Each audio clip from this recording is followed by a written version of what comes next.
Ok, merci. Bon, d'abord, on va commencer par secrétaire de séance.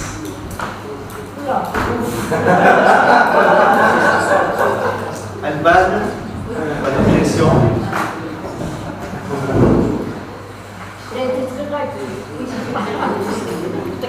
Voilà. Le précédent conseil, est-ce que celui-ci apporte des questions, des réflexions? Est-ce qu'il y a des choses qui ont été oubliées ou des choses qui ont été mises à tort? Adopté, merci. Si.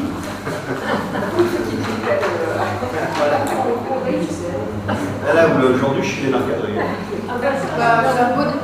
C'est pour ça que cette femme. Alors, Monsieur Bell, je l'ai vu. Monsieur Chabriat aussi. Madame Chaumeil aussi. Monsieur Corr est absent à donner pouvoir à Madame Moulinier. Madame Cuvillier est absente à donner un pouvoir à Monsieur le maire, il fait pour nous. Monsieur Dauphin, je l'ai vu arriver. Monsieur Dominguez a branché l'appareil. Monsieur Ducrot est absent à donner la procuration à Monsieur Hilaire. Monsieur Fafondou, je suis là. Monsieur Hilaire est là. Madame Leblond est là. Monsieur Bachefet, il était caché. Ok. Madame Alban Mathieu est là, puisqu'elle a levé la main avec insistance. Madame Moulinier, présente. Madame Moulin, elle est là. Monsieur Péter Gilles est là. Madame Pfeffer est à ma gauche. Madame Pignot-Elodie est là. Monsieur Roblard-Jacques est en bout. Ok. Madame Talon-Bernadette est à gauche. Madame Bellespi Nadine est présent aussi. Monsieur Besser Gérard est absent de donner pouvoir à Gilles Pétel. Et Madame Gersmers-Kirch-Nelly. J'envoie un message. D'accord, on attendra. Ok, voilà. Mais je pense qu'on n'attend pas au fond, mais on ne sait jamais. Alors, dans le cadre de l'ordre du jour, très important, c'est les périscolaires, fixation des tarifs et modification du règlement. Madame Moulinier. Oui, donc comme chaque année, les tarifs des services périscolaires sont réexaminés donc, en fonction de la variation de l'indice des prix à la consommation. Donc la variation constatée entre mars 2018 et mars 2019 est de 1,1%. Donc les séances de la séance ALSH passent de 1,49 € à 1,51 €. La séance au quotient familial 1 passe de 0,75 à 0,76. La séance au quotient familial 2 passe de 0,89 à 0,90. Le quotient familial 3 passe de 1,16 € à 1,17 €. Les résidents extérieurs passent de 1,80 € à 1,82 € et les résidents extérieurs coefficient 1 de 1,16 € à 1,17 €. Donc vous voyez que vous constatez qu'il y a vraiment quelques centimes de différence. Est-ce que la LSH, ça appelle des remarques, des constats? Ça a été vu en commission, peut-être pour le scolaire. Restaurant. Restaurant scolaire. Donc le repas régulier pour le premier enfant passe de 4,37 € à 4,42 €. Le repas régulier au deuxième enfant passe de 3,83 € à 3,87 €. Et le repas régulier au troisième enfant passe de 2,82 € à 2,85 €. Le repas enfant au coefficient familial 1 passe de 2,10 € à 2,12 €. Le repas enfant au quotient familial 2 passe de 2,96 € à 2,99 €. Le repas enfant au quotient familial 3 passe de 3,21 € à 3,25 €. Les PAI, donc les moyens spéciaux passent de 2,10 € à 2,12 €. Le repas occasionnel passe de 4,96 € à 5,01 €. Les enfants extérieurs, donc le repas pour enfants extérieurs passe de 4,96 € à 5,01 €. Le repas adulte passe de 6,41 € à 6,48 €. Le repas adulte au quotient familial 1, 3,09 € à 3,12 €. Le repas adulte quotient familial 2, 4,36 € à 4,41 € et le repas adulte au coefficient 3, 4,72 € à 4,77 €. Voilà. Donc, s'il n'y a pas de remarque particulière par rapport à ça, chaque année il y a une petite évaluation, une petite évolution des tarifs. Et vous voyez qu'on est quand même raisonnable. Il n'y a pas de quoi, crier au scandale. Donc, il vous est demandé d'approuver la hausse de 1,1% des tarifs périscolaires, de donner mandat à M. le maire pour encaisser les recettes et signer tout document permettant de mettre en œuvre cette décision. Pas d'abstention? Pas de contre. Adopté. Donc la commission des affaires scolaires a aussi travaillé sur le règlement. Oui, la mise à jour du règlement des services périscolaires, donc vous l'avez eu en pièce jointe. Alors je vais vous donner les modifications sur lesquelles ont été portées, toutes les modifications qui ont été apportées. Donc sur la première page, il y a je vous le relis pas tout le règlement, je vous apporte vraiment que toutes les modifications. Donc là, il y a l'âge de l'accueil des enfants. Donc, la phrase qui a été rajoutée, c'est les enfants qui ne sont pas propres sont refusés au service périscolaire. C'est-à-dire que maintenant, à partir de la rentrée prochaine, les enfants vont être accueillis à l'âge de 3 ans obligatoirement et ils ne sont pas forcément propres. Donc la directrice de l'école maternelle nous a demandé, pour limiter en fait les enfants qui ne sont pas propres, de les accueillir, de limiter de les accueillir à la garderie pour que justement ils puissent ne pas rester. Parce qu'en plus pour les agents c'est vraiment très, très compliqué à changer les enfants et moins on en a qui ne sont pas propres, mieux c'est. Donc, voilà, donc, on a rajouté cette phrase. Vous avez une... Non, c'est bon, je continue. Ensuite, donc au niveau des tarifs, alors donc le premier paragraphe n'a pas été changé. Ce qui a été changé, c'est les tarifs sont révisés chaque année scolaire en fonction de la variation de l'indice des prix à la consommation. C'est ce qu'on vient de voir et ce qu'on vient de valider précédemment. Une petite modification aussi sur la facturation, on va rajouter, c'est Josiane Leblond qui nous l'a fait remarquer, que la phrase n'était pas très claire au niveau du règlement des factures. Donc on va mettre le règlement des factures le règlement des factures en espèces, chèques ou CESU doit impérativement être adressé au service périscolaire. Après la suite reste inchangée, et parce qu'en fait elle estimait que c'était pas clair par rapport au paragraphe précédent. Donc ça on le rajoute. Ensuite il y a les horaires, donc les horaires de la LSH. Ah si, je voulais quand même vous préciser au niveau des tarifs, juste pour information, que sur les 200 familles qui utilisent le périscolaire, donc il y a 13 familles, donc 5 enfants du voyage qui bénéficient du coefficient familial 4, 5 familles du quotient familial 3, 5 familles du quotient familial 2 et le reste c'est tout du quotient familial 1. Donc il y a vraiment très peu de quotients familiaux sur la commune. Voilà, c'était juste une information que je voulais vous préciser. Donc ensuite, il y a dans l'accueil de loisirs sans hébergement, donc les horaires sont modifiés, donc la LSH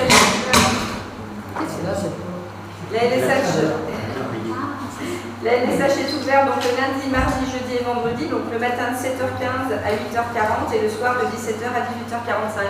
Donc c'est le quart d'heure qui a été validé en commission scolaire, le quart d'heure qui a été demandé suite à un sondage des parents, par les parents d'élèves. Les parents d'élèves ont fait un sondage auprès des familles et son sondage a révélé qu'il y avait pas mal de familles qui demandaient qu'une ouverture se fasse à 7h15. Donc on a basculé le quart d'heure qu'on prend le matin, on récupère le soir pour les plannings des agents, pour faciliter leur planning.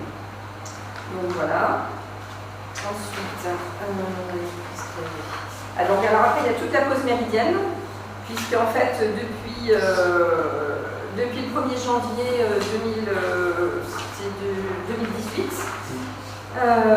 on avait validé le conseil municipal du 30 novembre 2018 le fait de mettre en place des activités sur le temps de la pause méridienne. Donc ces activités sont en place et elles englobent le repas et l'activité. Donc les tarifs actuels englobent tout ça. Donc il y a 3 animateurs. Les enfants s'inscrivent et ont le choix d'une activité par semaine.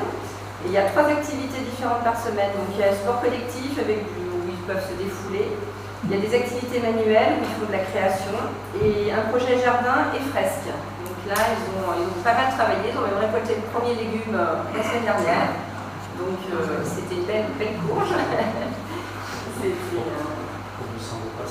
Oui, c'est un peu, c'est peu, mais c'est bien qu'ils fassent. Donc voilà, c'est ça.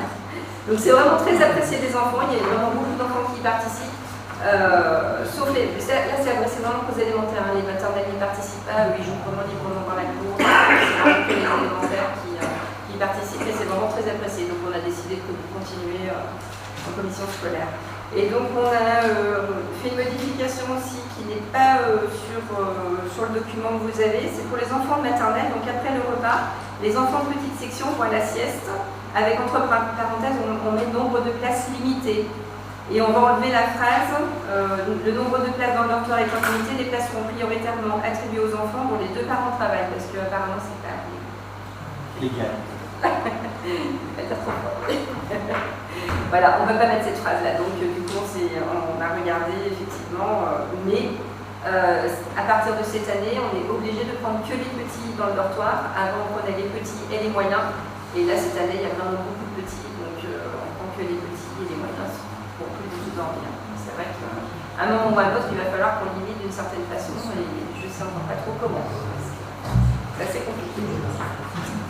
Voilà, sinon c'est tout. Il n'y a pas d'autres modifications sur le transport reste et toujours par le conseil départemental, donc là il n'y a pas de modification à faire. Voilà. Est-ce que le règlement intérieur modifié ou c'est quelques modifications, ça il y a une réflexion à avoir, bien sûr en commission scolaire, sachant qu'on est très sollicité au niveau de la cantine, on est très sollicité au niveau des petits pour dormir. On a plus d'enfants entre midi et 2, donc le règlement s'adapte en fonction aussi de ce nombre d'enfants qui monte. Il y a eu plus d'enfants par le passé puisque toutes les classes étaient prises, et ce qui n'est pas le cas aujourd'hui. Mais ce qu'il y a, c'est qu'il y avait moins d'enfants à la cantine et aujourd'hui il y en a encore un petit peu plus qui sollicitent. Là on est monté dernièrement à 252 élèves à la cantine sur une journée, sur un repas. Sur les 300 élèves qui sont mis, c'est quand même. Là, c'est vraiment beaucoup. C'est vraiment un chiffre énorme par rapport aux autres années. Et ça va, on s'accroît. Et on a quand même un mérite, la commune de Verdonton, c'est qu'on a encore la cuisine traditionnelle. Oui. Ça est suivi et le bio qui fait la donc qui est fort apprécié pour les parents qui savent apprécier ce que c'est que manger correctement. Voilà. Le bio et beaucoup d'aliments aussi qui sont pris à Biojardin. Donc en plus des repas bio, vraiment bio, il prend énormément de plus en plus de produits à Biojardin et Gerza, et vraiment c'est des produits de qualité. On essaye de faire au maximum. Bio et local. Voilà. Bio local, d'accord. Parce que quand on voit par exemple un produit spécial, c'est bio. On dit soit c'est tout bio. Pas de remarques particulières, pas de modifications particulières. Donc, c'est qu'il y a des communes dans le département qui se contenteraient d'avoir 10% du nombre d'élèves à la cantine. Et à la Godivelle, là où. Ouais, mais la Godivelle. Il y a des vrais élèves, il y a des familles. Il n'y avait pas 25 bien aujourd'hui à la Godivelle.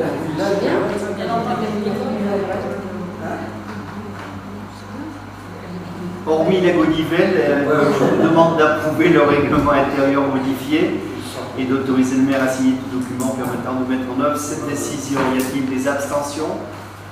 Y a-t-il des contre? Adopté. Fixation du tarif repas 14 juillet, madame. Oui, alors, monsieur fait faire. Ah oui, exact. Oui, mais elle n'est pas madame Févert avait Je ne pas baisser. Je suis désolée, mais mon mari n'est pas disponible. Mais il était adjointe, je ne suis pas sûre qu'il rentre ici. Oui, Oui, mais adjointe, ouais. c'est un peu de régularisation, parce qu'on a quand même lancé déjà le 14 juillet.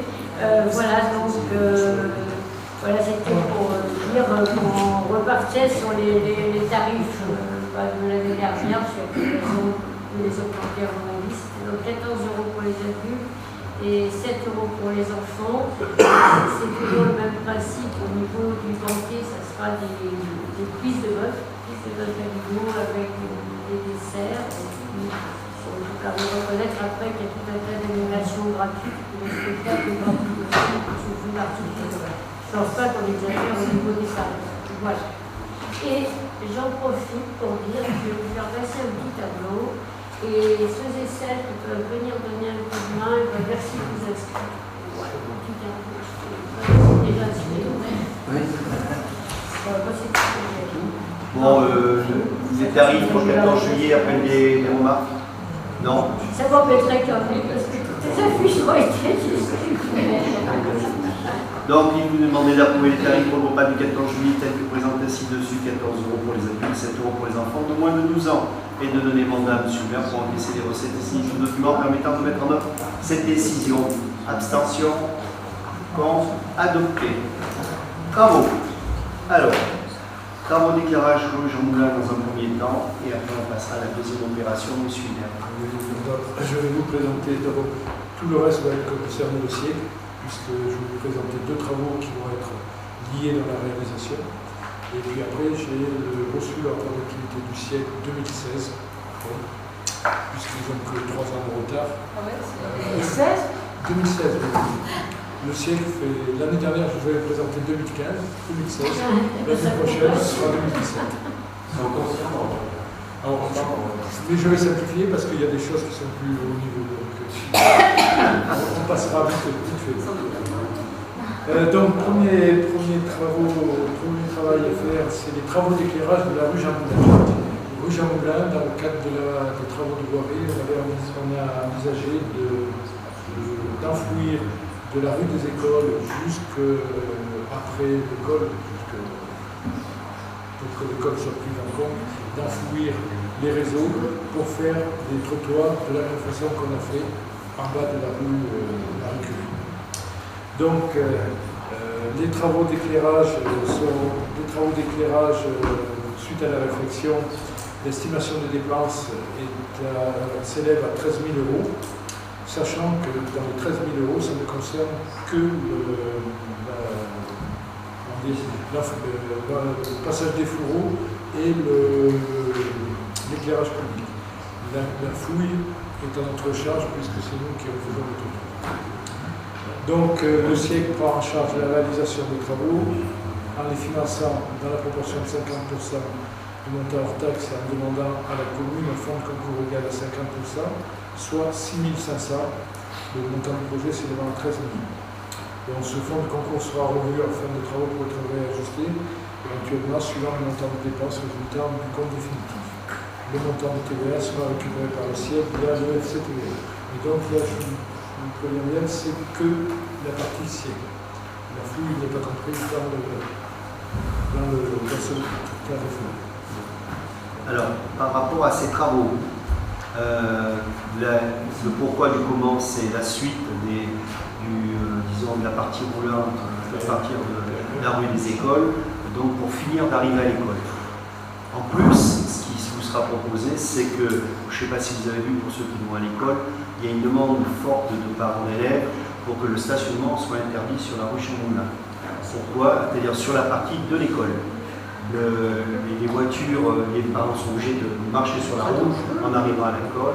Donc il y a ça, donc les poussettes, puisqu'on refait l'enfouissement, on va refaire un grenadier, un enrobé grenadier, comme ce qui existe, la suite, quoi, tout simplement, jusqu'à l'entrée du parking de l'école. Voilà. Et au parking de l'école, c'est pour ça qu'avant de faire ce revêtement, il vaut mieux mettre ce qui est en haut, en bas, et je consulte moi de gros câbles, parce qu'il y en a un, je ne sais pas si vous avez vu, qui est vide. Il est toujours resté sur les trop, mais il est vide, il ne sert à rien. Donc ça fera 2 câbles en moins qui seront dans le secteur. Oui. Peut-être que tu l'as dit, pour éviter que les voitures se garent sur les sécuriser le trottoir, est-ce que... Alors, on va mettre des plots que l'on trouve de plus en plus en urbanisme, des plots avec une tête blanche, parce que là aussi il faut s'adapter, et qui font 1 mètre 10. 1 mètre 10. Peut-être que c'est plus cher, je ne sais pas, mais de mettre carrément des barrières, des garde-fous. Non, je vais te répondre pour la raison suivante. C'est que si jamais il y a quelqu'un qui est sur bord et qui veut traverser pour aller de l'autre côté, ils vont se retrouver piégés. Donc ils vont lui mettre des plots rapprochés et que les gens puissent évancer. Les barrières, elles sont vertes. Enfin bon, non, mais les barrières, même si on a demandé de faire un devis avec des plots, on peut demander un devis avec des barrières. Non, mais si. Non, mais c'est simplement que c'est une proposition qu'on va faire dans le cadre de la Marie, parce qu'effectivement, là, on s'aperçoit. Alors, c'est le jour de la rentrée. Le le jour de la rentrée, pendant 2 jours où il y a plus de voitures, mais il y en a par la suite. Mais pas que. Mais le problème, c'est que maintenant, il va y avoir un lotissement en face avec une sortie. Donc il faut qu'on protège qu'il n'y ait pas de voitures qui stationnent et qu'il y ait des manœuvres intempestives sur la voie. Donc les plots, on a regardé, même si on les met très élargis, c'est-à-dire à 4 mètres, 3 mètres 50. 4 mètres, oui. 4 mètres, la voiture ne peut pas rentrer. Elle va rentrer le nez, mais elle ne pourra pas manœuvrer pour se mettre à cheval sur le trottoir. Non, parce qu'il y a 1 mètre 40, la dimension. Essayez de manœuvrer avec 1 mètre 40 entre 2 plots, entre 4 mètres. Vous verrez que ce n'est pas possible. Mais oui, vas-y. Les plots tous les 4 mètres? Oui. Il faudrait les resserrer. Non, à mon avis, c'est ce qui nous a été dit. Non, mais ils vont se pas capable de faire un Ils vont se mettre en travail. Non, mais on va voir au mieux. Pour 1 mètre 50 alors. Il y a des bordures. Bon, il y a peut-être quelqu'un qui Il y aura des montres, oui. 3 mètres 50, je ne sais pas, Gilles, si tu prends 1 mètre 40 pour manœuvrer, tu ne rentres pas. Non, ils ne rentrent pas, mais ils vont mettre. Parce qu'il y a le grillage derrière. Ils vont se mettre en pied avec les. Ils peuvent mettre un cheval sur le trottoir. Ils peuvent pas. Enfin bon, en fait, au mieux. Il n'y a pas assez de recul. Il n'y aura pas assez de recul pour manœuvrer. Mais, Quand tu fais un créneau, ben oui, mais t'as pas 4 mètres,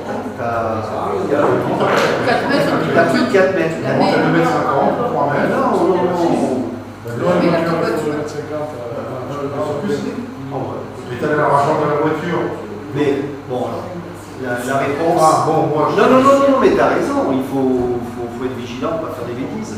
Donc on va demander à M. Saint-Agne de regarder bien la distance pour les poteaux. 4 mètres pour une petite voiture, elle passe. Non, mais moi en 4 mètres, je vais bien. Je pense qu'on est pas les deux premiers plans. Je pense qu'à l'époque, les premiers plans, quand on reste à l'Espagne, il y a sûrement une réponse. Oui, si on dit 4 mètres, c'est que c'est. Ouais, c'est ce que nous avons dit. Bon, mais bon voilà, c'est la petite information. Donc on va mettre des plots de ce côté en montant à partir de la rue des Écoles et on en mettra de l'autre côté à la sortie, c'est-à-dire la sortie du rond-point.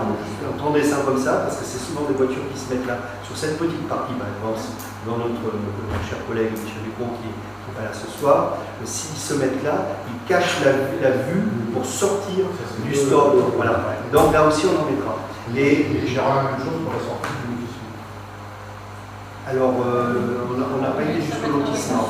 Par contre, on a demandé à ce qu'il y ait des bordures aux lotisseurs. Mais aux lotisseurs, pas à nous, aux lotisseurs. Qu'il y ait des bordures pour justement. Et peut-être que c'est une solution par la suite d'avoir. Mais comme là, de toute façon, ce trottoir n'est pas bétonné, on pourra l'adapter en fonction de. Voilà ce qu'on vous propose pour ce qui est de l'éclairage public, en faisant l'éclairage public. Et à mon avis, il y a des gens, enfin je ne sais pas comment ça sera le rendu final du futur lotissement, mais à mon avis, il y a des gens qui vont s'engouffrer dans Ça c'est sûr. le lotissement Pour se garer, c'est ça sûr. pour poser la voiture. On va supprimer au moins une vingtaine de places. Une vingtaine de places en montant sur la départementale. Donc il faut bien se garer quelque part. Ça c'est certain.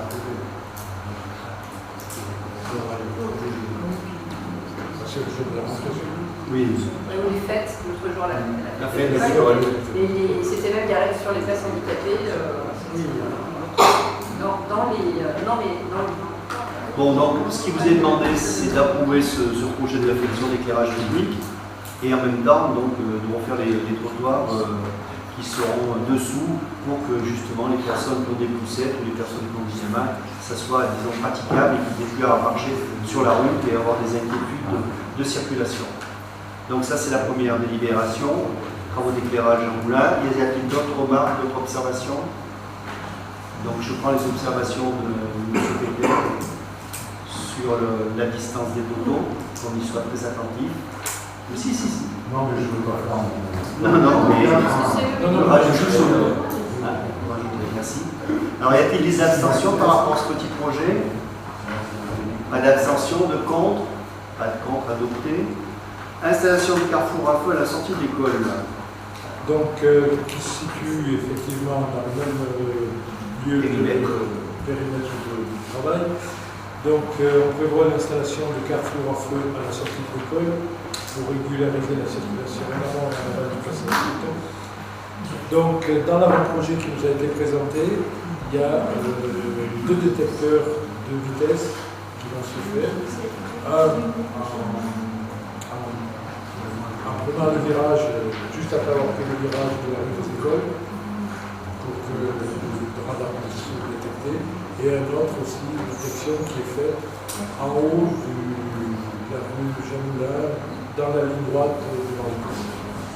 Donc dès qu'il y aura dépassement de la limitation de vitesse de 50, le feu passera au rouge. Et ce feu est également possible d'être utilisé manuellement par le garde pour bloquer la circulation devant le passage piéton. Donc l'estimation des dépenses correspondant aux conditions économiques à la date d'établissement du projet s'élève à 26 000 €. Et là, par rapport au tarif consenti par le SIEC prend en charge 60% du montant hors taxe et demande à la commune un fonds de concours égal à 40%, auquel s'ajoute l'intégralité du montant TTC des taxes, soit un coût de 10 402,16 € pour la commune. Et pareil, ce fonds de concours sera revu en fonction des dépenses résultant des comptes définitifs. Et le montant de TVA sera récupéré par le SIEC via le FCTVA. Voilà, alors dans ces feux, il y a aussi un esprit pédagogique, c'est-à-dire c'est de permettre de voir avec les enfants, de leur faire comprendre qu'à un moment donné, c'est pas parce qu'il n'y a pas de garde qu'ils peuvent traverser sans une protection. Cette protection, puisqu'il y aura une demande d'autorisation de traverser sur les passages cloutés. Donc c'est un côté pédagogique aussi de la chose. Ensuite, je ne sais pas, mais ces temps-ci, il y a quelques boulons en voiture, excusez-moi l'expression, j'en trouve pas d'autres termes, puisque maintenant ils s'amusent à, je vous engage à être très vigilant au Jean-Moulin et dans la montée de Soulas. Il y a 1 ou 2 voitures qui font on appelle ça, du rallye, je ne sais pas. Donc avant-hier, il y en a une qui est venue, elle est dans les décors, dans la montée de courant, et l'autre soir, c'est le garde qui m'a prévenu, on a mis en dessous de l'école qui faisait de la montée à grande vitesse. Donc quand vous sortez de la rue des écoles, par contre, faites très attention à la parce que de 2h à 4h du matin. Ce que j'ai pas compris, c'est que ça a duré de 2h à 4h du matin. Moi, ça va pas durer 2h à 4h. Mais bon, voilà. Ils ont fermé le boisé. Ah, Ils ont fermé le boisé. ouais, non. Ouais, mais aussi il faut qu'on fasse comme à la nuit. Voilà. Donc l'école, je dis, c'est un côté pédagogique, et puis c'est d'attirer l'attention à ces gens qui montent très vite, qu'il y a quand même un feu pour protéger les enfants. Et nous, on sera beaucoup plus couverts qu'on l'était auparavant, garde ou pas garde, ou agent ou pas agent, parce que garde ou pas faire ça. Voilà. Donc je pense que c'est pas une lubie de vouloir un feu à tout prix sur la commune, il n'y en avait pas jusqu'à présent, on s'en serait bien passé, mais par rapport à la sécurité, je crois qu'il faut qu'on prenne nos précautions de plus en plus. Voilà, est-ce que ceci appelle quelques remarques de cette installation? Je dis, c'est pas le fait de vouloir un feu. Oui, bien sûr. Supprimer le mot carrefour dans la délire, parce que c'est pas un carrefour, c'est des feux quand ça. Ils sont pas un carrefour. C'est intitulé sur le siècle. Le siècle, il va intituler carrefour. Il y a une entrée, une sortie, il y a la sortie des écoles. Ouais, mais comme tu dis, c'est plus pour réguler la rue Jean-Moulin que. Si ça se trouve dans le règlement du siècle, il est peut-être dit qu'ils peuvent financer les carrefours. Oui, probablement. Il y a la rue du Pradier qui sort. Il faut se rester. Il y a la rue du Pradier qui sort. Oui. Bon, j'ai fait mon coupon de cheveux encore. Ça se voit pas. D'accord. Elle est bien vue. Tu parlais de radar de détection de vitesse pour le déclenchement. J'espère qu'ils seront bien réglés. Oui, Ils seront réglés à 50 et pas à 30. Oui. Ou alors on diminue et on met une limitation de vitesse à 30. Mais il n'y a rien de plus qui, personnellement, m'aurait dit, c'est limité à 50, mais ton feu il est réglé à 30. Oui. Ça, c'est un magasin. Donc ça, c'était juste pour rien. Enfin, pour rien. Non, parce que le siècle est des autres aussi. Et, non, la question que je posais, c'est que j'ai bien compris l'histoire du bouton pour pouvoir passer au rouge. J'ai bien compris le côté pédagogique entre guillemets. Néanmoins, est-ce qu'il y aurait possibilité de mettre en fonctionnement alternatif automatique aux heures de rentrée et de sortie de l'école? C'est-à-dire une programmation. Ouais. Ah, ça, je sais pas. Ça, je sais pas. Parce que tu penses que si il y a... Il y a deux risques. Dans mon esprit, il y a deux risques. Le premier risque, c'est que les piétons appuient pas sur le bouton. Ou qu'ils appuient sur le bouton et que ça soit trop long à attendre, parce qu'il y a toujours un délai. Et le deuxième risque, donc là, qui passe alors que le feu est ouvert, c'est quand même un peu... Alors, je sais bien qu'ils sont prioritaires, mais c'est quand même un peu une chose. Et la deuxième chose que je crains, c'est qu'aux heures d'affluence, que tout le monde appuie sur le bouton et que ça reste rouge en permanence. Non mais... Oui, mais le jour où il est présent, ça sera ça. Mais le problème, ce qu'il veut dire, c'est qu'il y a le jour où il est absent. Voilà, c'est le jour où il est absent. Comme David Balouet est là. Je serais libre, on ne sait pas, hein, enfin bon, je le fais payer ensuite. Moi, j'ai posé la question. On posera la question. Mais bon, voilà. Mais je comprends ce que tu veux dire. Est-ce que cette commande ne sera pas accessible uniquement aux classes en fait, les personnes d'autres? Alors, il y a des feux, par exemple, je prends à Longue. À Longue, il y a un feu à la sortie de l'école, pour ceux qui connaissent la direction de Saint-Maurice. Ce feu, le garde arrive, il va dans une boîte, et c'est lui qui tac-tac. Voilà. Là, il y a deux boîtiers de commande. Donc, je pense que ça peut être la même chose. Et aussi, par exemple, d'avoir le clignotant, on va dire, orange, en permanence, au lieu du feu rouge ou du feu vert, dans des circonstances, voilà. Je pense que ça doit être possible, ça. Je crois assez sûr, assez vertueux, mais je peux le tromper. Non, mais la question que tu poses est pertinente, je pense qu'il faut qu'on y regarde. Quand le garde n'est pas là, parce que quand le garde n'est pas là, au moins le matin à 9h. Oui, à 9h. Ah oui, qu'ils se mettent en automatique à 9h moins bien, le soir.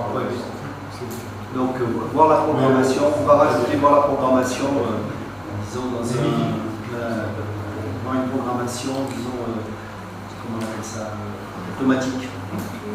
Parce que moi, je vois bien où on va mettre un appel piéton pour les piétons qui sortent de l'école. On va le mettre au milieu de la rébus. C'est possible? Si, il y est. Il y est, mais de l'autre côté trottoir. Il y est parking. Ah non, il y est côté bus.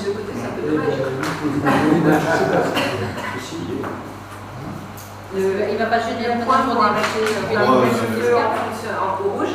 En fait, il est que d'un côté. Si, regarde. S'il est bien côté, ça sert pas à rien. Non. Je crois qu'il faut faire confiance aux techniciens. Ici, M. Carabulu a dit qu'il voulait le milieu. Mais le problème, c'est qu'il va falloir protéger. Non. Au contraire, ça va leur faire un point de ralentissement pour rentrer dans le parking. Parce que là, ils arrivent, boum boum. Et ils sont même sur le passage piéton qui longe le parking. Que là, ils sont obligés d'aller au fond. Non, mais il y est. Devant les passages complets.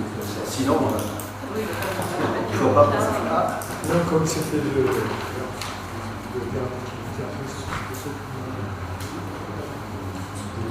Bon, voilà. Donc, quoi vous dire plus? Puisqu'on parle de feu, oui. Le projet de feu à la marine. Je t'entends pas. Le projet de feu à la marine. Alors, on a demandé d'abord un projet de financement d'installation parce que c'est plus complexe. Et j'ai redemandé à M. Tixier du conseil départemental de savoir si on ne pourrait pas plutôt avoir un plateau qu'un feu. Non pas un dodan, parce que le dodan de la caserne des Mares de Verre, c'est une catastrophe. Les gens, ils oublient la peinture qu'on ne voit plus. Les gens l'oublient, alors je peux te dire, il y a des fois tu te retrouves avec une voiture en face. Tandis qu'un plateau qui est une légère montée, mais qui fait. Et ensuite ça tape moins. Parce que le boum boum. Comme ce d'Orsay. Ah ben Orsay, ils en enlèvent un, je te signale. Ah bon? Ouais. C'est trop dangereux. Puis il y a quand même devant la caserne des pompiers, il y a quand même le panneau où il y a marqué Lodan.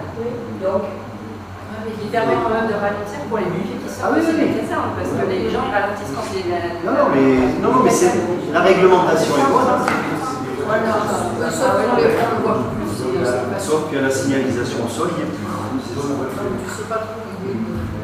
Mais moi, je suis plus pour un plateau que pour un autre. Ça n'engage que moi, ce que je dis.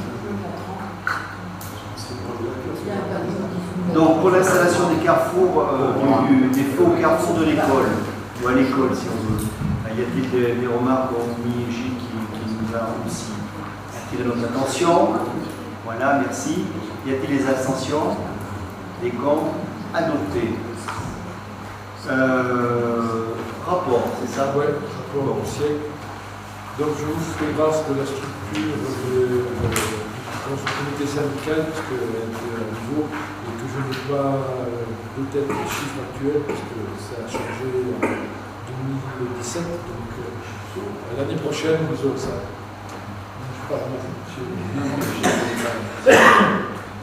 Par contre, donc, ça n'a pas changé. Le siècle confie annuellement un mandat de maîtrise d'ouvrage au Sénélec 63, dont le rôle est de faire exécuter les travaux d'électrification et d'éclairage public. Donc c'est le Sénélec 63 qui nous a préparé tous les travaux, tous les rapports pour l'alimentation en prestation et l'éclairage public.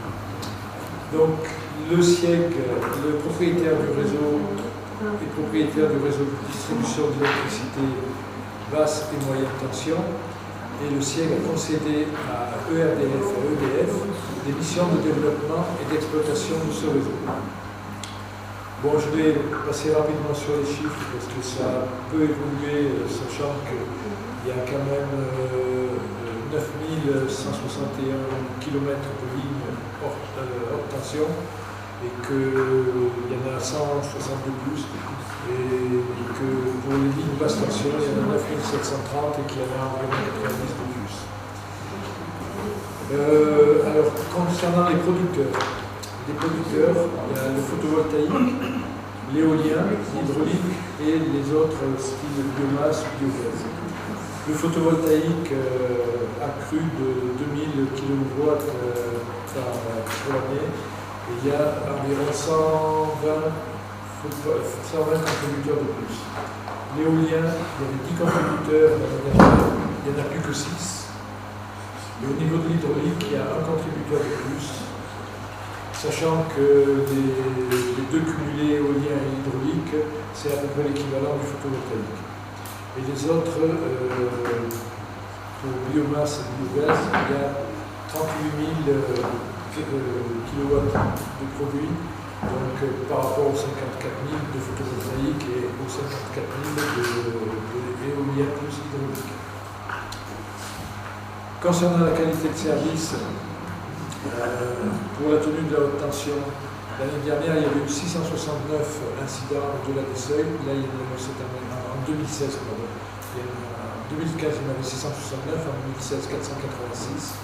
Et 6662 coupures en 2016 par rapport aux 7141 en 2015. Les faits marquants de 2016, c'était le déploiement du très haut débit, le déploiement des réseaux fibres et vidéo, l'utilisation des candélabres du siècle pour l'utilisation de la fibre et vidéo, et l'adhésion à l'USERAA, qui est l'Union des syndicats d'énergie de la région Auvergne-Rhône-Alpes.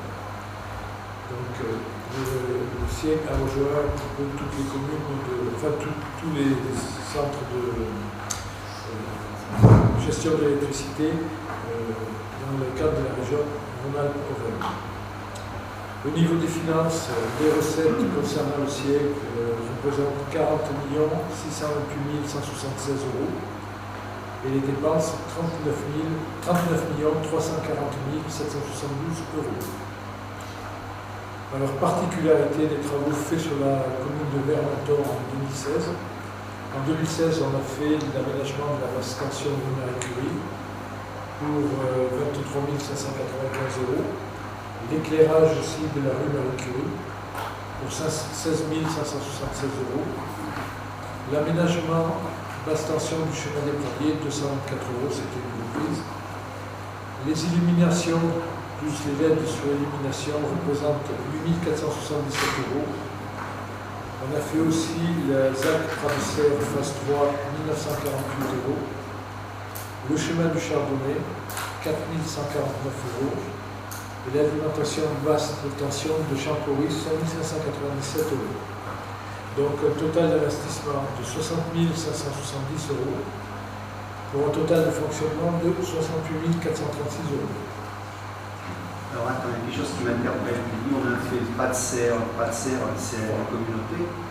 Mais en 2016, Non, c'était la communauté. déjà, Parce que c'est les seuls réseaux qui sont que la communauté de communes commande au ciel. Donc je ne sais pas pourquoi ça apparaît chez nous, mais on n'a pas dû financer. Hein. je ne pense pas, mais... Non, mais ça à regarder parce que si on a financé, on va se tourner vers la communauté de communes. Je pense qu'il s'agit plutôt d'un état Sur le territoire. actuel, c'est-à-dire c'est sur la commune de Vermentor. c'est peut-être quelque chose Ouais. Pour un état par commune, je pense. Ouais, c'est ça. Non, parce que faudrait pas qu'il le. Ah non. L'éclairage public et l'électricité, c'est la différence avec l'assainissement.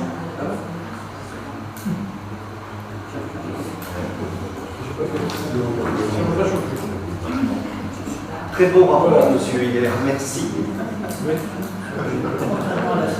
Très actuel, oui. Très actuel. Il y a une question diverse. Oula. Nous avons reçu un avis de passage, là, le sultan de Chambéry. Je ne sais pas si c'est un monsieur ou un catholique, et c'est signé, je ne savais pas que le préfet Fouzeau était venu dans le département. Non, mais regardez la date, c'est bien. On dit qu'il va passer à On n'a pas entendu. Je peux pas vous dire, je n'ai pas entendu ce que tu dis. Mais c'est pareil, C'est ventilateur. ça doit être ça qui Non, mais ça c'est parce que c'est signé du préfet Fouzeau Mais le c'est 6 quoi? octobre 2004. C'est un avis de passage des géomètres Ah oui, non, qui va effectuera la mise au jour du plan cadastral de la commune. Ouais. Il y a deux documents en fait. Il y a l'arrêté du préfet qui dit qu'il y aura régulièrement une visite du cadastre et il y a l'avis pour cette fois-ci, Voilà. qui est beaucoup plus récent. La décision et l'action. Voilà. Profitez-en si vous savez des choses qui ne sont pas à jour, hein, parce que le cadastre, il a besoin d'une mise à jour. Il y a plein de choses. C'est affolant. Mais bon. Alors, question diverse, il y avait deux mails qui sont Moi, c'est plutôt des informations. D'accord. Alors, moi, première information, effectivement, la question diverse, donc j'ai posé la question à Amélie, apparemment, je pense qu'il y a eu un problème donc, de mail, qu'elle a peut-être pas reçu, mais comme il était très loin, elle n'a pas vu, donc en fait, elle est bien là. Donc, elle ne sera pas en conseil ce soir. D'accord.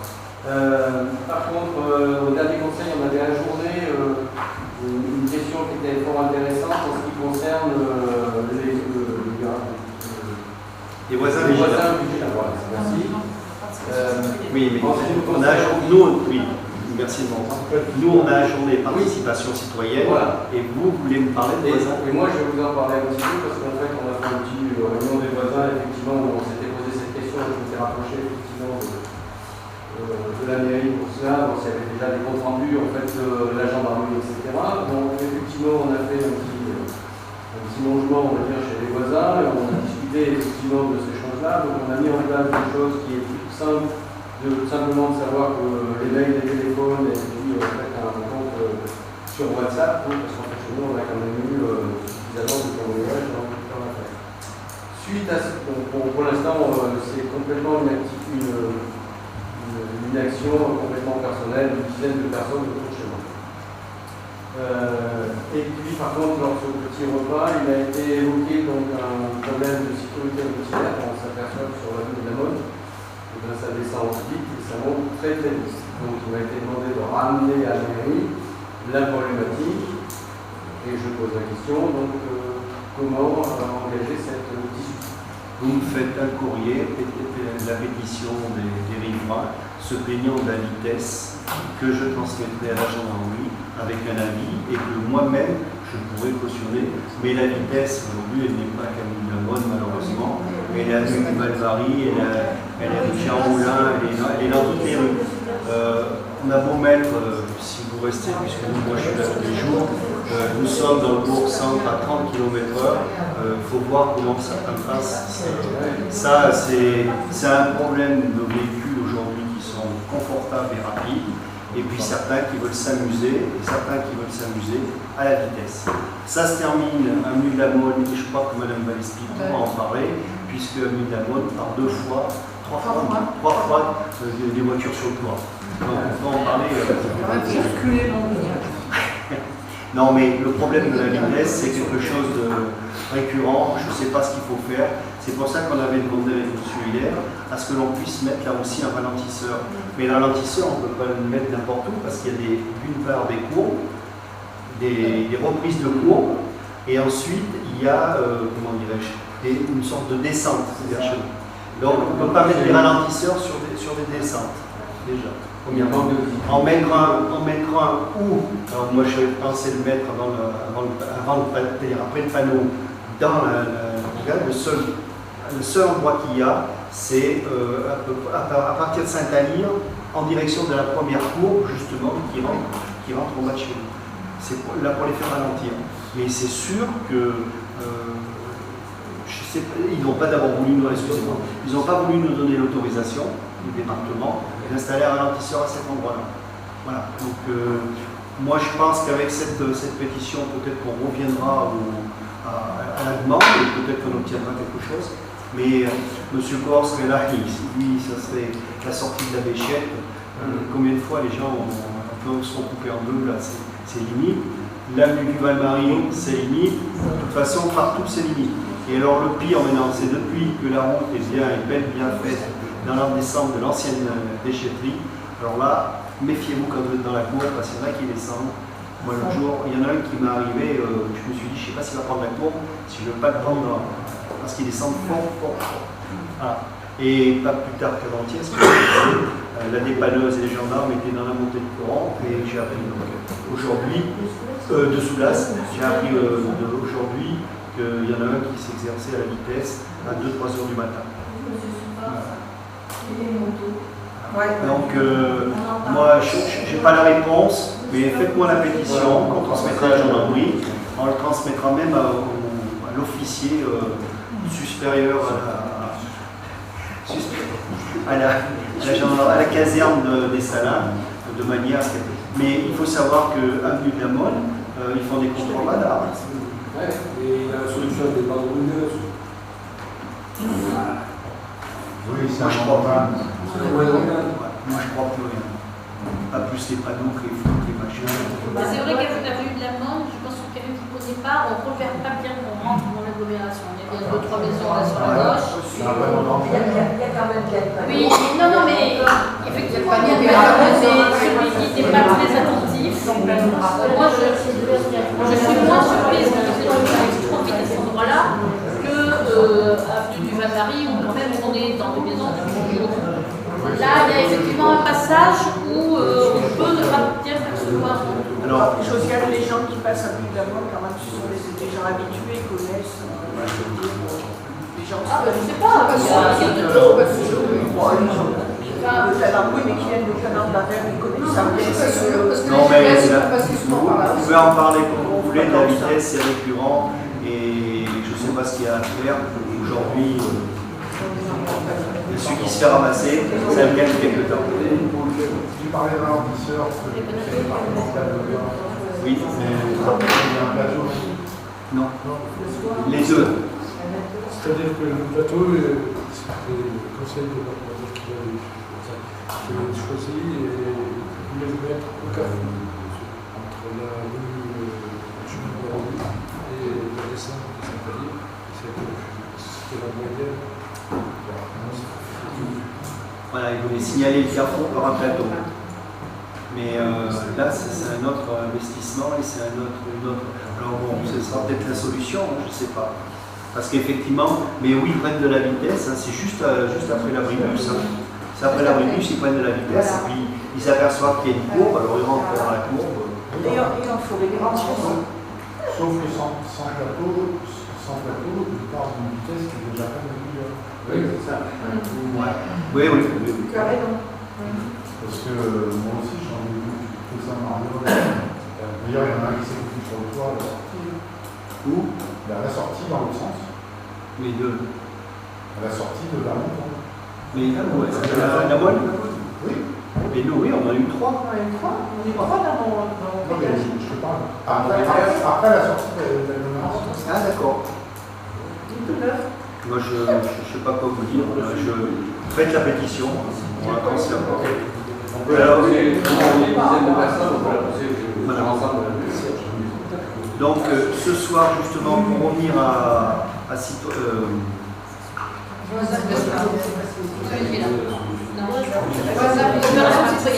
oui, voilà, dispositif de participation citoyenne, suite à l'ajournement, la lieutenant m'a demandé de pouvoir le présenter parce qu'elle s'explique, et elle veut expliquer, je vais expliquer les réticences, entre guillemets, de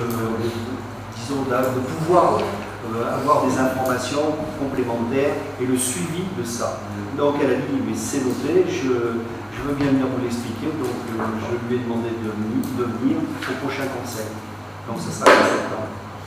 Ce qui serait bien, si je peux me permettre, ce qui serait bien, c'est qu'en parlant, parce qu'on avait, j'ai regardé l'entendu, on avait pointé des phrases sur le projet de convention, ça nous semblait un peu...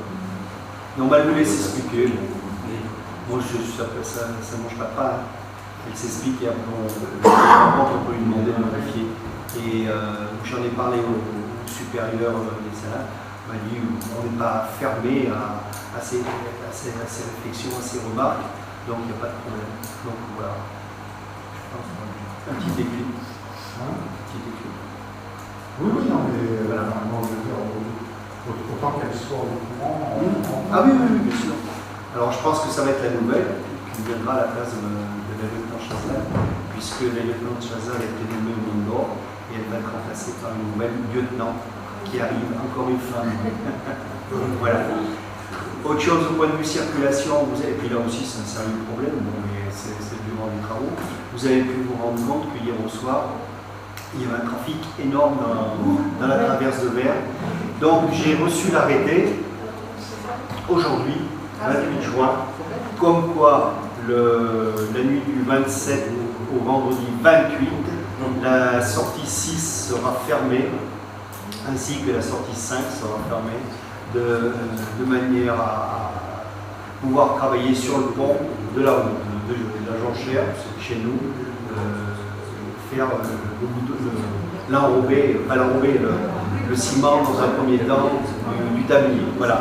Donc c'était hier au soir, mais parce que d'habitude je vous fais passer tout le catalogue, mais là je n'ai pas pu vous le faire passer parce que je l'ai reçu que ce matin. Tamponné. Voilà. Donc je tenais quand même à vous informer. Et il y aura certainement une autre fermeture incessamment sous peu, mais ça ne serait qu'en août, mais je ne suis pas sûr qu'ils ne changent pas leur fusil d'épaule, parce qu'ils veulent prendre de l'avance, et ils en ont déjà pris, et ça va aller très vite, donc voilà. Voilà, question diverse que je peux vous dire. Quand ils ferment l'autoroute, là, quand ils avaient fermé l'accès à l'autoroute quand on vient de Monton, c'est simple, l'accès à l'autoroute pour aller à Clermont. Donc moi je décidais, je passais par le chemin de l'abbaye, et quand j'arrivais vers la cave coopérative pour aller à Clermont, on me renvoyait d'Anvers pour aller prendre l'autoroute, alors que Pont-Henri est à... Oui, mais Pont-Henri était fermé. Non, Pont-Henri était ouvert. Moi je suis passée par Pont-Henri tous les jours. Ah mais il te renvoyait d'Anvers? Oui. Quand on arrivait à la cave coopérative, le fléchage pour aller à Clermont par autoroute renvoyait d'Anvers. Je voulais envoyer un mot à la mairie du jour. Ça m'a paru un peu idiot, parce qu'en plus on renvoyait les gens dans les bouchons sur refait neuf, etc. Alors pendant l'emploi arrive, on est tout de suite sur le Alors, réseau, est-ce on les qu'ils fait ont, tiens, je n'ai pas fait attention à ça. Est-ce qu'ils n'ont pas privilégié de dire aux gens, attention, comment on va former la sortie 6 et ne pas leur donner l'habitude d'aller sur la sortie 6? Je pense. Peut-être aussi, je sais pas. Si, c'est possible. Je pense qu'ils ont privilégié Une seule signalisation dans tout le temps.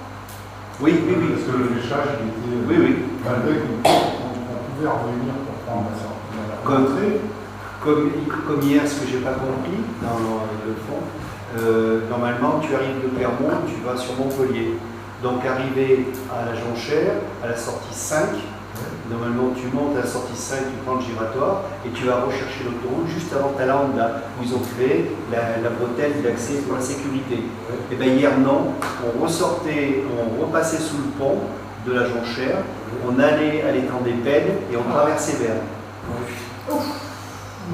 Il y a une autre incidence, y compris dans la journée, c'est que comme l'échangeur qui relie Pérignac est fermé, tous les poids lourds, toutes les entreprises de transport public, etc., ils ne vont pas là-bas, ils sortent à Pontarlier, ils traversent et ils passent vers la Parence. Et là, il y a le transport routier international. Ah, mais les tirs, ils passent quand même. Toute la journée, les transportés, toutes les entreprises qui travaillent dans la zone de courant, comme ils ne peuvent plus accéder, ils connaissent. Mais les tirs ont toujours passé par là. Pourquoi, j'en sais rien. Moi, je voulais te l'expliquer. J'en ai suivi soit d'un côté, soit de l'autre. Ils passent par là, même si l'autoroute est ouverte. Oui. Je ne sais pas. Ils ont peur que des fois ça soit ou un péage, je ne sais pas. En tout cas, je vous engage à suivre un routier, un tir. Bon, mais je l'ai fait pour pouvoir discuter sereinement et que je ne dise pas de bêtises. J'ai suivi plusieurs fois des SMI qui rentrent à la Noviale et qui sortent ici et qui sont immatriculés des pays de l'Est. Pourquoi? Est-ce qu'ils ont peur de trouver un péage? Je ne sais pas. Ou alors est-ce que c'est leur GPS qui voilà, c'est comme les remorques qu'on retrouve ici, on en avait discuté une fois avec Josiane, qu'elle regarde s'il y a possibilité de faire changer le GPS, des remorques qui arrivent ici, à la mairie, les trois essieux arrière, ils arrivent là, ben c'est leur GPS qui leur fait prendre la route, c'est le clé par ici. Voilà. Est-ce qu'il y a d'autres questions diverses? Oui.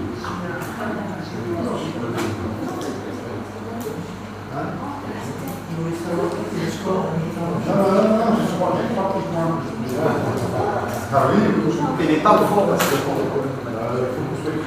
Non. Je voulais évoquer sous le contrôle de Chantal le conseil communautaire d'hier et en particulier la vente des logements sociaux par l'office. Puisque vous savez que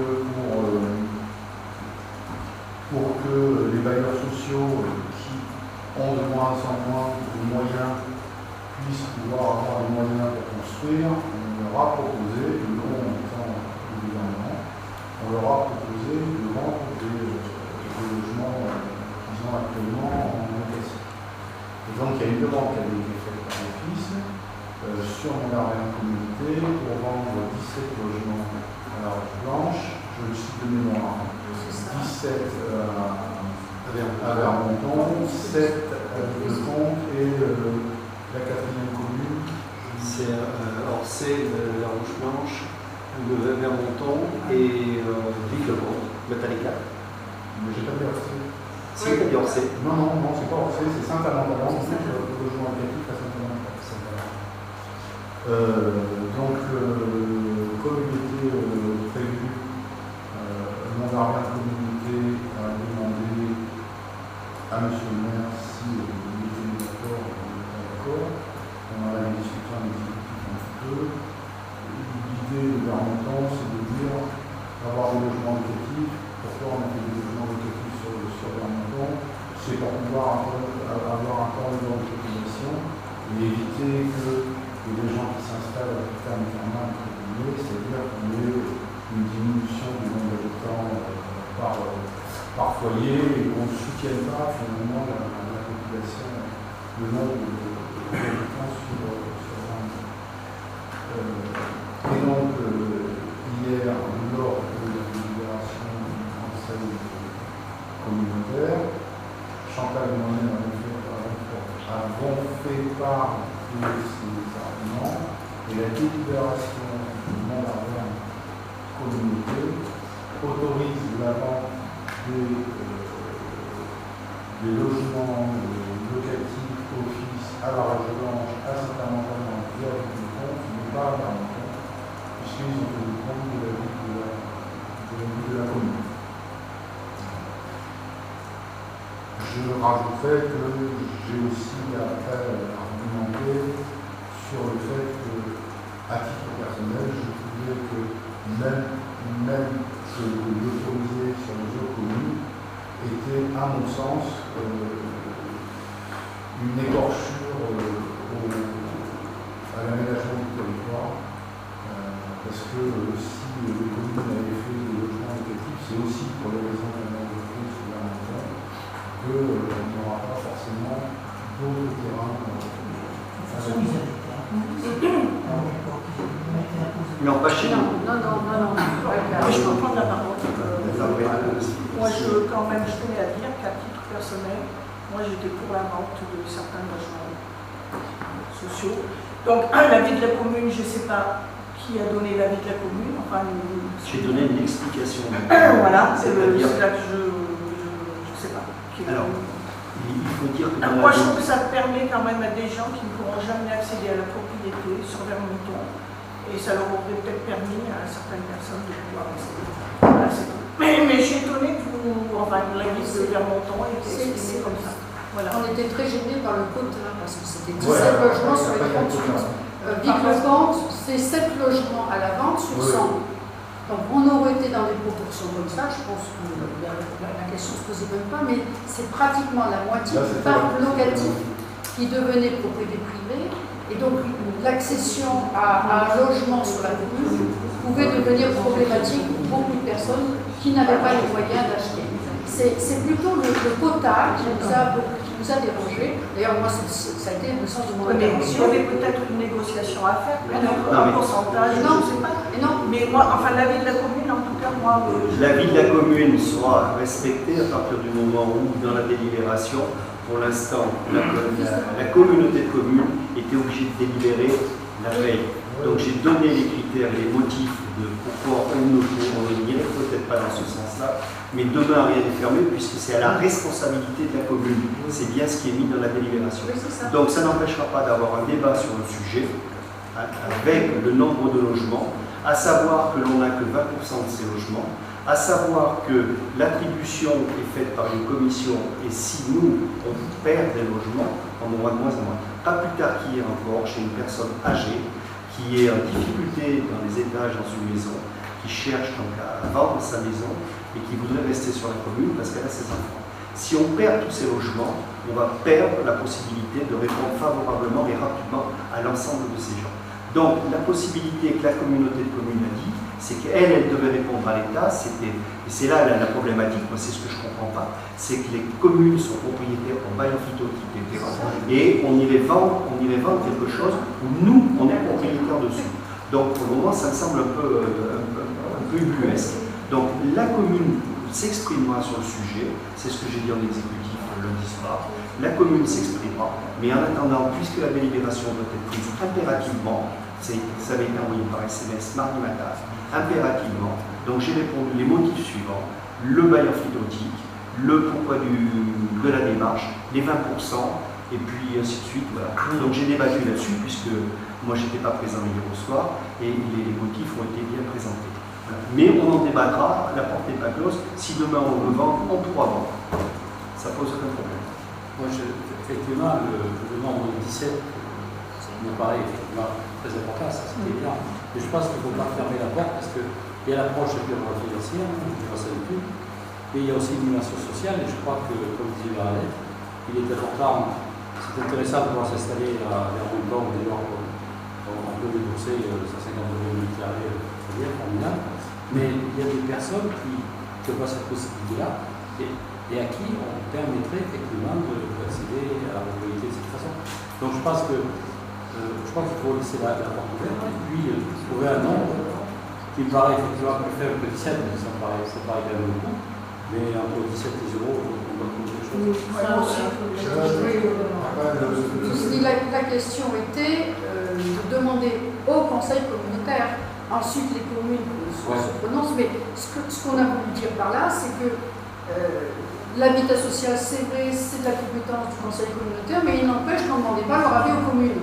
Donc, ce que l'on a demandé, nous, c'est de sortir de la DELIP de façon à pouvoir intervenir. C'est-à-dire que ce n'est pas un mandat ferme qui va décider pour la commune de Vermonton si on laisse l'office vendre ou pas. Donc la question du coup nous sera posée à nous, et comme le dit le maire, il viendra dans le conseil à ce moment-là. Et en gros, c'était sous une forme de question fermée. Est-ce que vous êtes d'accord pour 17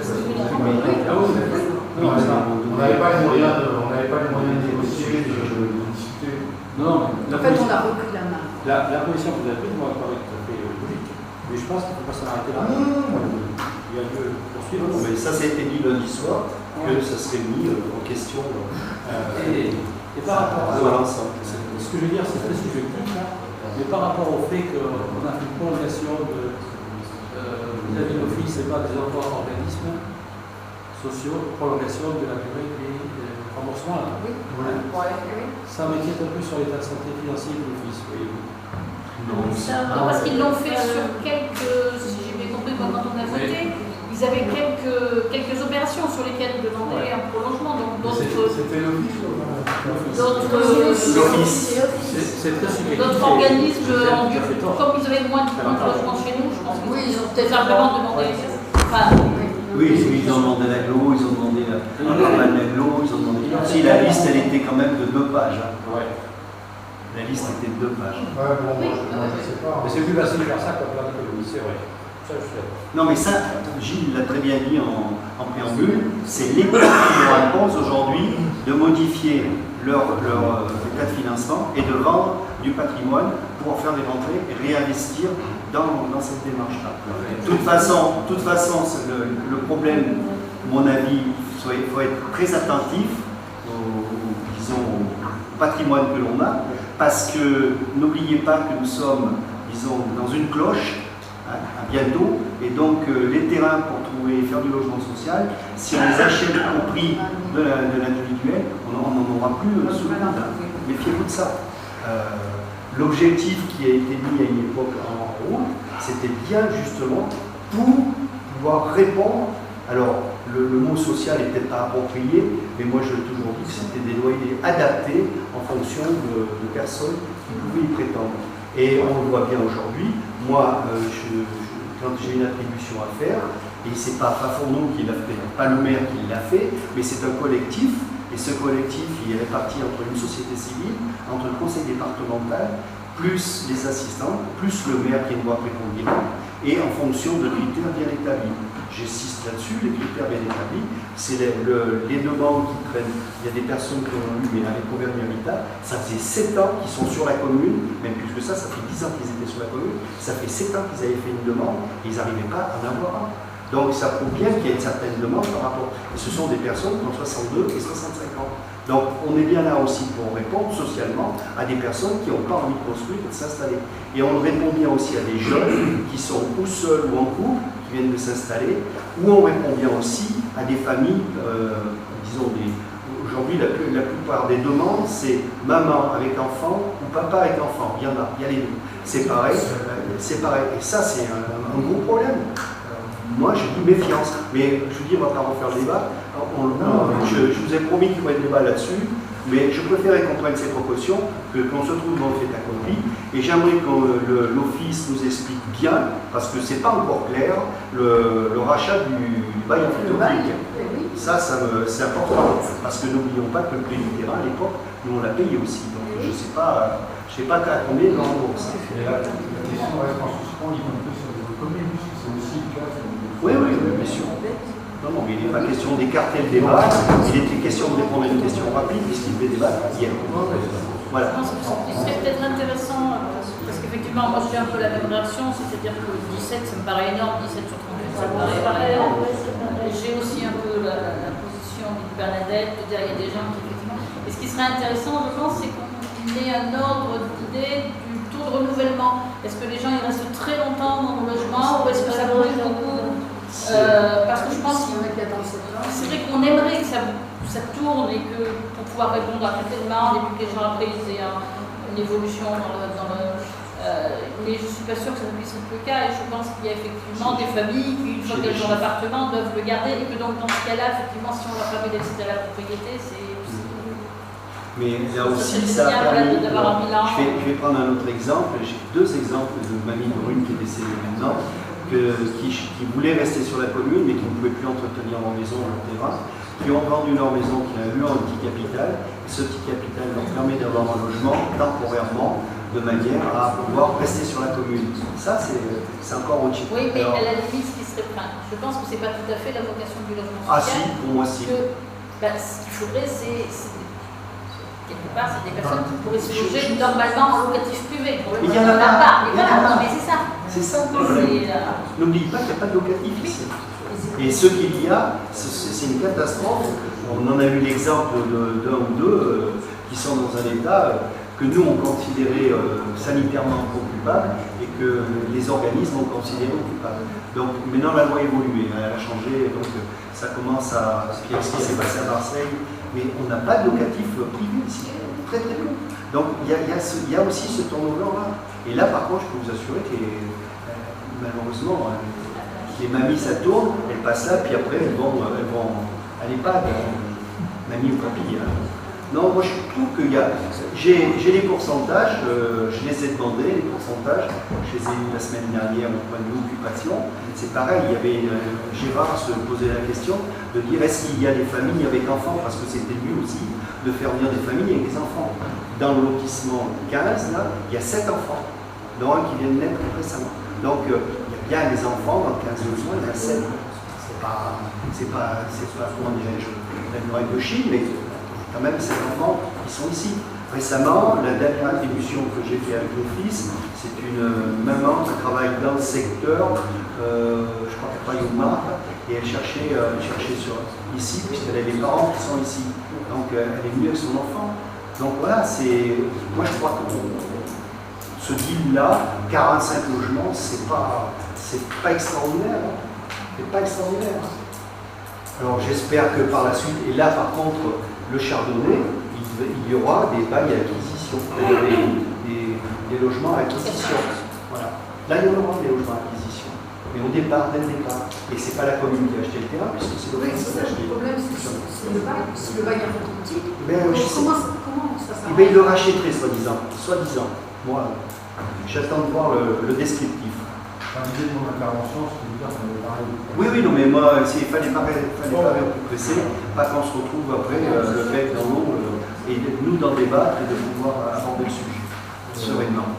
Deuxième petit point d'information, c'est pareil, je suis pas sûr que je sois dans ces villes-là, mais c'est un point de vice-président du syndicat de Château, la commune d'Estrie. Vous savez que le domaine de Château appartient conjointement à 5 communes qui sont la Sauvegarde, les Marques de Verre, Valenton et le Centre. Et que, comme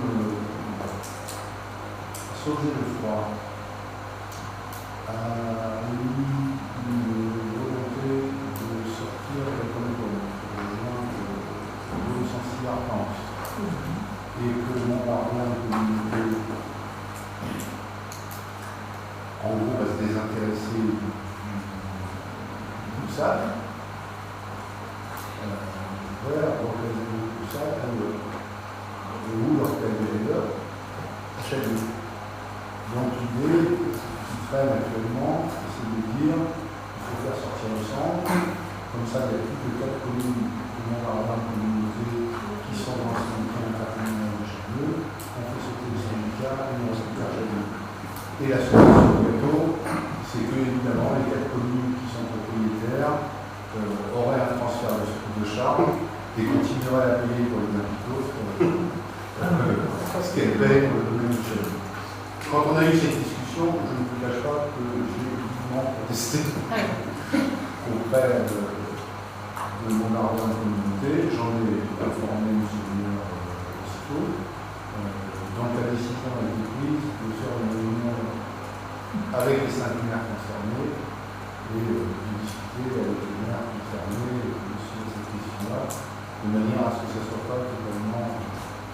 unilatéral. Mais j'étais quand même assez fâché, à titre personnel, que le syndicat soit complètement mis en route de ce genre de procédure et de perspective. Ça aurait pas été aussi facile que ça pour le moment. Il faut prendre en compte les investissements de Lausanne, les activités de Lausanne.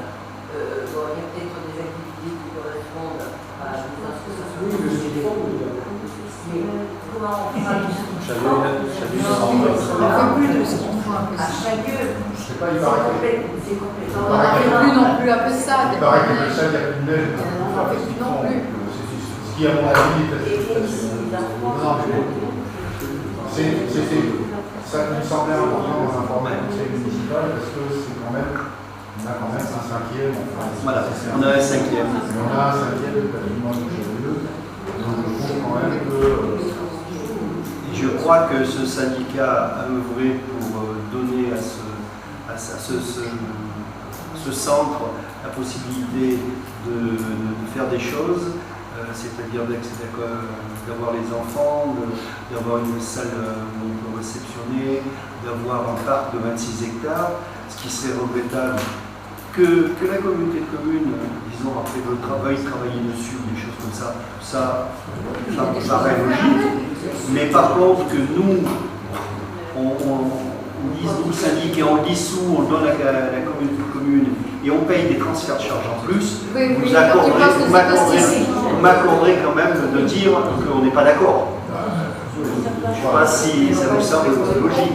Mais ça sera ma position en tant que maire. Mais si vraiment tout le monde me dit le contraire, bon, je vous suivrai votre avis. Non, mais l'argument qui a été développé par Mondard-Verne pour cette discussion, pourquoi on a eu cette discussion à Mondard-Verne, c'est parce que sur le syndicat Chalieux, en profitant des fonds leaders, dont vous avez probablement entendu parler, et de l'opportunité d'y faire quelques transformations, parce que un point d'entrée du territoire de la voie verte, donc ça nous semblait assez logique d'essayer d'y faire quelques travaux. Évidemment, on a présenté ce projet-là à Mondard-Verne, parce que nous nous ont demandé de le présenter. Il était difficile de refuser dans le sens où Mondard-Verne est très représenté dans le dialogue. Celui qui choisit les projets, c'est difficile de refuser de leur présenter. Néanmoins, j'ai trouvé à titre personnel, encore une fois, je ne fais que vous faire partager mes impressions qui peuvent être fausses, mais j'ai trouvé qu'ils s'intéressaient d'un peu près à Chalieux et qu'ils en faisaient en quelque sorte un peu leur chose. Alors, je pense que ce n'était pas un débat à avoir au sein de Mondard-Verne en entrée, c'était de l'avoir avec les maires et de l'avoir avec le syndicat qui est une priorité quand même là pour gérer les biens du patrimoine de 5 collectivités et qui ont fait des investissements énormes. Entre nous, puisque personne ne nous écoute, ça marche. c'est un peu exprès que je dis ça. J'ai quand même trouvé un peu fort de café que ce soit le résident de Mondard-Verne qui a négocié à l'adolescence la sortie du syndicat sans que le syndicat soit. Mais il paraît que je suis quelqu'un de très formaliste. C'est vrai. Ouais, de temps en temps, il faut l'être. C'est peut-être un défaut. Donc, tu avais deux, la troisième. Oui, alors la troisième, c'est que vous savez, la commune a demandé une subvention à la région pour le